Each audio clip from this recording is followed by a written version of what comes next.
Beri dirimu dibaptis. Percaya kepada Yesus. Dalam Efesus, ya, pasal 1 ayat 13, di dalam Dia kamu juga, karena kamu telah mendengar firman kebenaran, Injil keselamatanmu. Di dalam Dia kamu juga ketika kamu percaya, dimeteraikan dengan Roh Kudus yang dijanjikan, dicap, stempel, dinyatakan sah. Kita ada padaku. Roh Tuhan ada padaku. Ya, pribadi Allah Tritunggal itu, yaitu pribadi Roh Kudus itu, ya, ada pada kita. Wow, ini sesuatu yang luar biasa. Jadi jangan pernah kita merasa sendirian. Di gereja lah Roh Kudus itu ada, hanya di gereja, bukan berbicara fisik gedung, tetapi ada di dalam diri setiap orang yang percaya. Jadi boleh dikatakan bahwa Roh Kudus itu diberikan atau dicurahkan atau dimeteraikan atau diam. Yang Roh Kudus dicurahkan kepada kita, diberikan kepada kita. Boleh dikatakan kalau seperti ruangan, pintu hati kita terbuka, pintu rumah ini terbuka dan dia masuk. Jadi berarti buka hati. Ingat, Yesus datang ke dalam dunia mencari dan menyelamatkan yang hilang. Karyanya di kayu salib itu, darahnya itulah membasuh segala dosa dan kesalahan kita. Yang percaya kepadanya tidak binasa melainkan peroleh hidup yang kekal. Pertanyaannya, mau percaya? Nah, tentu ketika Roh Kudus, salah satu peran Roh Kudus itu adalah memberi pengertian kepada kita. Banyak kali orang menceritakan tentang Yesus kepada seseorang, tapi orang itu menolak. Bahkan bisa menganiaya pemberita Injil, mengusir. Nah, tetapi kenapa ketika memberitakan kepada orang yang lain langsung hatinya terbuka dan terima Yesus? Nah, menginsafkan orang itu dari dosanya adalah pekerjaan Roh Kudus. Jadi kalau saudara, Bapak, Ibu akhirnya percaya kepada Yesus, sesungguhnya Roh Kudus mengerjakannya di dalam hidup kita. Kita paham firman, kita mengerti firman, kita tahu siapa Yesus dan kita butuh Dia, perlu Dia. Maka kita terima Dia sebagai Tuhan kita, sebagai juru. Kalau ada tempat, ya katakanlah kejahatan yang luar biasa, preman atau begal atau pokoknya pembunuhan, dunianya bebas, siapapun bisa mati. Pada saat kita berjalan masuk di kota itu yang penuh dengan kejahatan, tentu kita takut. Tapi kalau ada tentara di masa, ya, dan angka bunuh diri meningkat. Padahal kalau kita tahu Roh Kudus ada pada kita, ya, Dia akan menolong kita. Kebenaran yang kedua, yang pertama, ya, Roh Kudus itu, ya, ada pada kita. Menjawab pertanyaan tadi, apakah Roh Kudus itu keluar masuk? Nah, Roh Kudus berdiam di dalam diri setiap orang yang percaya kepada Yesus secara permanen. Dia tidak keluar masuk. Ya, itu jaminannya. Kalau Roh Kudus tinggalkan, ya, mengapa menjadi jaminan meterai? Ya, Roh Kudus, ya, dimeteraikan atau menjadi meterai bagi kita sebagai jaminan kekekalan itu. Ya, jaminan. Jadi kalau mati pasti masuk surga, jaminannya apa? Roh Kudus, meterai, dicap.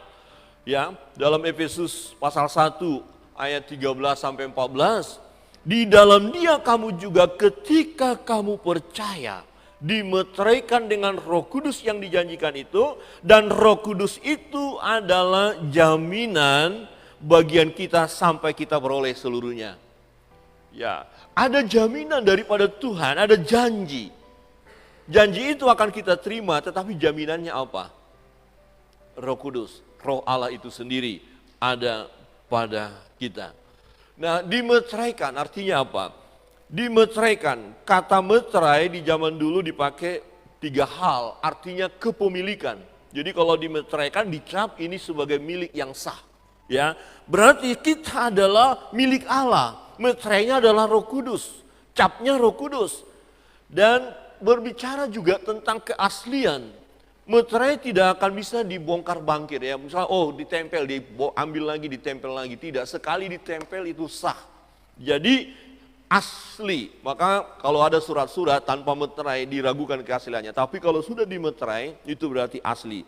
Jadi meterai tidak bisa dipalsukan. Itu bukti yang benar-benar lahir baru. Jadi dengan adanya meterai, Roh Kudus memeteraikan kita berarti benar buktinya kita sudah lahir baru. Amin. Lahir baru itu artinya ketika percaya kepada Yesus, hidup kita adalah hidup yang baru, bukan yang lama. Ketika Rasul Paulus bertobat berkata, hidupku bukan aku lagi, melainkan Kristus yang hidup dalamku. Yang lama sudah berlalu, yang baru sudah tiba. Jadi kita ini orang-orang yang dimeteraikan, jadi asli sebagai orang-orang yang sudah lahir baru dan juga berbicara tentang keamanan. Kalau sudah dimeteraikan, maka surat yang dimeteraikan tidak boleh dibuka orang lain. Ini aman, ini dijamin kuasa Allah, tidak ada. Maka dalam Roma dikatakan siapa yang bisa memisahkan kita dari kasih Allah? Penindasan, kelaparan, ketelanjangan, aniaya, kuasa-kuasa, kuasa gelap yang dimaksud, kuasa si jahat, iblis. Tidak ada satu kuasa pun yang bisa memisahkan kita dari kasih Allah. Kenapa? Karena kita sudah dimeteraikan. Dan meterai itu tidak dicabut-cabut, tidak dibongkar pasang, tetapi permanen, permanen. Saudara yang terkasih dalam Tuhan, kata jaminan, arabon dalam bahasa Yunani itu artinya uang muka, DP-nya sudah ada. DP artinya Roh Kudus di dalam kita, bukti dan jaminan bahwa Allah pasti akan menyelesaikan keselamatan kita sampai tuntas. Janji Tuhan itu pasti digenapi dalam hidup kita. Jaminannya apa? Roh Kudus.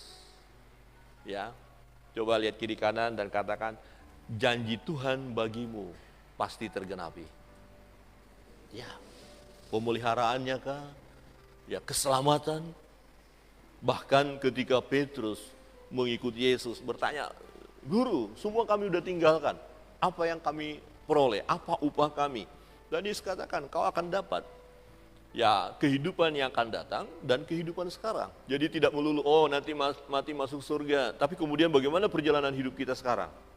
Mati pasti masuk surga, oke mantap, pasti, jangan ragu-ragu. Tapi bagaimana dengan sekarang? Sekarang pun, Yesus berkata, kamu akan mendapatkan 2 kali lipat, 30 kali lipat, 60 kali lipat. Artinya, ada janji Tuhan bagi orang percaya dan jaminannya adalah Roh Kudus. Bahwa dalam hidup kita hari lepas hari, Tuhan pelihara kita. Amin. Tuhan pelihara kita. Jangan ada yang ragu-ragu akan hal itu. Tuhan jaga kita. Jaminannya adalah Roh Kudus.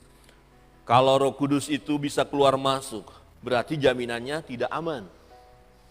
Dan itu bertentangan dengan ayat firman Tuhan yang berkata bahwa kita dimeteraikan. Meterai tidak pernah dibuka, ditempel lagi, dibuka, ditempel lagi. Tetapi menjadi pertanyaan supaya kita tidak salah tafsir.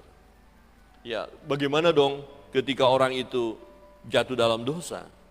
Apakah Roh Kudus meninggalkan dia? Tidak meninggalkan dia, tetapi Roh Kudus berduka, sedih. Kita sudah bertobat, kita percaya Yesus. Roh Kudus ada pada kita. Tapi ada kalanya dalam perjalanan hidup ini, secara iman kita jatuh bangun. Ada kalanya manusia lamanya begitu menguasai. Hidup lama muncul lagi, dosa dilakukan. Setuju dengan pernyataan itu Bapak Ibu? Kita kan masih bisa jatuh dalam dosa kan? Contohnya masih marah-marah gitu masih benci kepada tetangga kiri kanan. Masih masih suka berbohong di sini sih nggak ada yang ngaku Coba lihat kiri kanan dan tanya, masih suka berbohong? Tipu sana, tipu sini. Kalau ada jabatannya jadi digunakan salah, menyalahgunakan jabatan, korupsi, suami-suami bohongin istri, istri bohongin suami. Tidak di sini.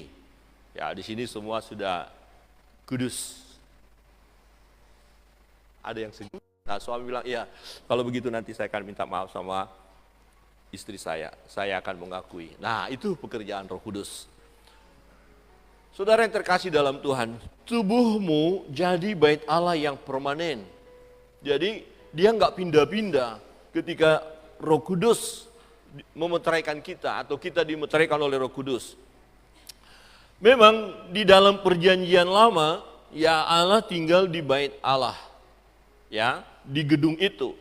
Tapi gedung itu bisa dinajiskan. Dalam peristiwa dalam Yehezkiel pasal 10, di bait Allah ada penyembahan berhala, ada patung-patung digunakan. Dan akhirnya Allah tinggalkan bait Allah. Nah, ketika Allah tinggalkan bait Allah itu hanya gedung biasa, maka kemudian bangsa Babel datang menghancurkan bait Allah itu yang dibangun oleh Salomo. Nah, tetapi dalam perjanjian baru bukan lagi di gedung, tetapi di dalam diri kita.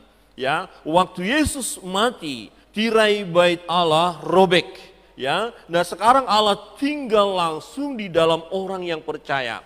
Kata diam di sini dipakai kata oikeo, yang artinya menetap. Jadi menetap, tidak lagi dia pindah-pindah dari hidup orang yang sudah percaya itu. Ya. Nah, Allah tidak membangun bait suci hanya untuk ditinggalkan lagi kalau kita berbuat dosa. Artinya, oh dia masuk ketika kita berbuat dosa, kemudian dia tinggalkan. Tidak. Ya. Kalau kita berkata bahwa dia akan tinggalkan kita, berarti berapa kali Yesus harus disalibkan untuk menyelesaikan dosa-dosa kita. Dan yang benar adalah Yesus telah menyelesaikannya sekali untuk selamanya. Amin. Jadi bait Allah kita ini dan Roh Kudus ada pada kita. Ya, berikut. Keselamatan itu dikerjakan Allah. Artinya begini, kalau keluar masuk dan menuntut kita yang mengerjakan berarti. Karena manusia yang sudah jatuh ke dalam dosa, yang sudah percaya Yesus, tidak otomatis dia bebas dari dosa. Ada dosa perbuatan yang bisa kita lakukan. Nah, dosa-dosa yang kita lakukan itu, yang setelah percaya Yesus, disebut dosa yang tidak membawa kepada maut. Nah, untuk itu ketika kita berdosa, ketika kita lakukan dosa itu, Roh Kudus bekerja menginsafkan kita atas dosa itu. Kemudian kita mengakui di hadapan Tuhan. Firman Tuhan berkata, apabila kita mengakui segala dosa dan kesalahan kita, Ia setia dan adil dan akan menyucikan, menguduskan kita dari segala dosa dan kesalahan kita. Jadi dia tidak keluar masuk, tetapi tetap di dalam kita. Yohanes 10 ayat 28 dan 29, Aku memberikan hidup yang kekal kepada mereka, dan mereka pasti tidak akan binasa sampai selama-lamanya. Dan seorang pun tidak akan merebut mereka dari tanganku. Bapa-Ku lebih besar dari siapapun, dan seorang pun tidak dapat merebut mereka dari tangan Bapa. Jadi Roh Kudus itu adalah Allah itu sendiri. Dia yang memeteraikan, dia yang menjamin. Nah, kalau dia bisa keluar masuk karena dosa-dosa kita, berarti keselamatan tergantung usaha kita. Kalau kita diperhitungkan lagi untuk keselamatan itu. Dan yang benar adalah bukan usaha dan pekerjaan kita, tapi karya Allah. Jadi meterai itu nggak usah kita ragukan lagi. Dia, yaitu Roh Kudus itu, tidak keluar masuk, tidak pernah meninggalkan kita sedetik pun. Ya. Jika orang tidak memiliki Roh Kristus, dalam Roma 8 ayat 9, ia bukan milik Kristus. Artinya, ya, punya Roh Kudus adalah tanda kita sebagai milik Kristus. Jadi tidak ada status setengah-setengah. Oh, ini setengah Kristen, setengah tidak. Ya, Kristen, tidak. Ya, orang yang sudah lahir baru, Kristen, pengikut Kristus yang setia, di dalam dirinya Roh Kudus berdiam secara permanen. Saudara yang terkasih dalam Tuhan, ya, ini penting sekali bagi kita. Nah, bagaimana kalau kita jatuh dalam dosa? Ya, dia sedih, Roh Kudus sedih. Ya, tidak meninggalkan kita, tapi dia berduka. Hanya keakraban kita, ya, antara kita dengan Allah, ya, keakraban, keharmonisan itu ya mulai rusak. Nah, Roh Kudus tetap ada untuk menegur, memimpin kita dan memulihkan kita. Jadi, saya berbuat dosa. Katakanlah saya ini ya ada sesuatu peristiwa membuat saya marah kebablasan. Kata-kata saya kasar, kata-kata saya menyakitkan. Saya lakukan karena situasi membuat saya itu. Roh Kudus sedih? Keluar? Tidak. Tapi Roh Kudus bekerja. Kemudian saya sadar, iya Tuhan, mengapa kata-kata saya menyakiti dia? Kenapa kata-kata saya begitu kasar? Itu pekerjaan siapa? Roh Kudus. Itu maksudnya. Jadi dia tegur kita. Dia ingatkan kita. Pikiranmu. Kata-katamu. Oh, kemudian kita berkata, Tuhan ampuni saya. Nah, inilah salah satu karya Roh Kudus. Jadi dia hanya sedih dan mengingatkan kita. Nah, semakin dia sedih, semakin dia berduka, kalau dia ingatkan kita, Roh Kudus itu sudah bekerja, kita diberitahu kesalahan kita, tapi kita tidak mau berubah, tidak mau bertobat, tidak mau membenahi diri kita, tidak mau mendengar seruannya, tegurannya. Kita cuek saja, kita lakukan saja hal yang jahat, padahal Roh Kudus sudah bekerja. Nah, dia semakin sedih. Dan firman Tuhan katakan, jangan kamu memadamkan Roh Kudus. Memadamkan ini kira-kira begini, akhirnya menjadi kebiasaanlah kita melakukan dosa dan tidak merasa bersalah. Itu sangat berbahaya. Tetapi Roh Kudus bekerja. Roh Kudus tidak keluar masuk. Ya, dia ada. Ketika Daud berbuat dosa, dia berdoa, jangan mengambil rohmu yang kudus daripadaku. Ini konteks dalam perjanjian lama. Jadi dalam perjanjian lama, Roh Kudus itu bisa tinggalkan seseorang. Misalnya Raja Saul, ya Roh Allah keluar daripada dia. Ketika Roh Allah itu keluar, roh jahat yang masuk. Maka dia gelisah, ketakutan, marah dan hendak membunuh Daud. Nah, kemudian waktu Daud sendiri berbuat dosa, satu hal yang dia minta, jangan sampai Roh Allah keluar dari dirinya. Ya. Tetapi dalam perjanjian baru, kita tidak perlu berkata, ya Roh Kudus jangan keluar daripadaku. Orang yang sudah percaya Yesus, Roh Kudus itu ada dan menetap. Hanya perlu kita berkata, bekerjalah ya Roh Kudus, berkaryalah ya Roh Kudus. Ya. Nah, dalam Yohanes 14 ayat 16, aku akan meminta kepada Bapa dan ia akan memberikan penolong yang lain. Penolong yang lain itu adalah Roh Kudus yang dimaksud di situ, supaya ia menyertai kamu selama-lamanya. Selama-lamanya, eiston aiona, yang artinya tak ada batas waktu. Ya, singkatnya adalah Roh Kudus tidak keluar masuk karena keselamatan itu bukan sistem kontrak yang bisa dibatalkan. Kemudian kita gagal. Wah, saya sudah percaya Yesus. Kemudian nanti kalau mati masuk neraka. Tidak. Keselamatan itu tidak bisa hilang. Kenapa? Jaminannya Roh Kudus. Dan Roh Kudus itu tidak pernah tinggalkan kita. Jadi yakinlah, ini satu hal yang luar biasa. Bahwa karya Roh Kudus itu sungguh luar biasa. Dan tak pernah dia tinggalkan kita. Amin. Dia ada pada kita. Terus apa yang dia lakukan? Ini perlu kita mengerti, perlu kita memahami apa saja yang sudah dikerjakan oleh Roh Kudus di dalam diri kita. Ya, kebenaran yang ketiga adalah Roh Kudus bekerja di dalam diri setiap orang yang percaya kepada Yesus. Dia bekerja. Ya, salah satu yang saya disampaikan, orang itu insaf akan dosanya. Ini karya Roh Kudus. Dia sadar, ya. Pekerjaan Roh Kudus kita lihat dalam diri orang percaya banyak hal, tetapi yang utama adalah ya dia membuat hidup kita semakin serupa dengan Yesus. Ya, diubahkan kita dari hari ke hari. Ya, ada banyak hal yang harus kita tanggalkan manusia lama kita dan kita dibaharui dibaharui dari hari ke hari. Yang pertama yang dilakukannya adalah ketika kita mengalami kelahiran baru. Percaya Yesus, itu adalah karya Roh Kudus. Ya, Roh Kudus yang buat kita lahir baru. Tanpa Dia kita hanya mengerti Yesus secara pikiran, tetapi di dalam hidup kita tidak ada Allah. Kalau hanya belajar, hanya pengetahuan saja tanpa Roh Kudus. Tetapi Roh Kudus yang diam di dalam kita, Dialah yang mengubah hidup kita. Ya, Dia yang ubah hidup kita. Ya.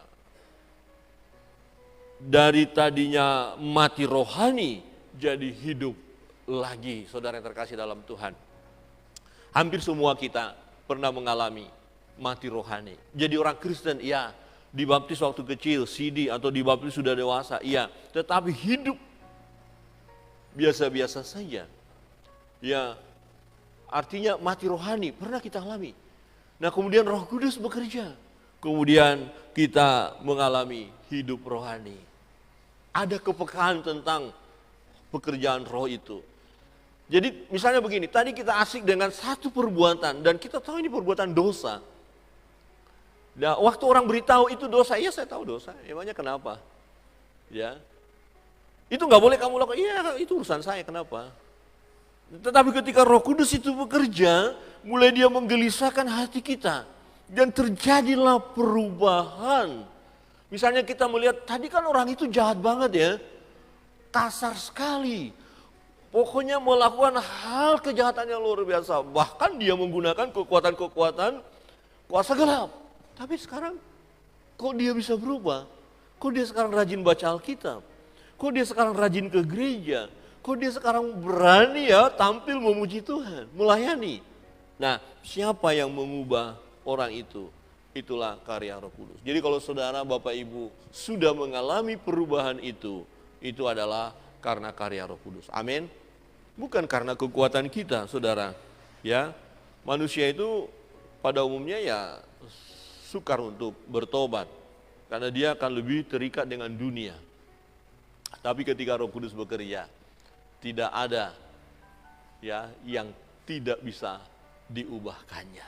Kira-kira begini, Bapak Ibu berdoa, ada seseorang yang sedang Bapak Ibu doakan supaya bertobat, tapi tak kunjung bertobat juga dia. Dan kita berkata, sudahlah Tuhan, mungkin orang ini akan mati masuk neraka, tidak akan bertobat. Jangan dulu, jangan putus asa. Bagian kita hanya mendoakan, mengingatkan. Tetapi ketika Roh Kudus bekerja, terjadi perubahan di dalam orang itu. Ya, Dia, Roh Kudus itu diam dan memeteraikan sebagai milik. Jadi kita percayakan hal itu. Tadi sebagian sudah saya bahas bahwa Dia jadi meterai dan jaminan bahwa kita milik Allah sampai hari penebusan.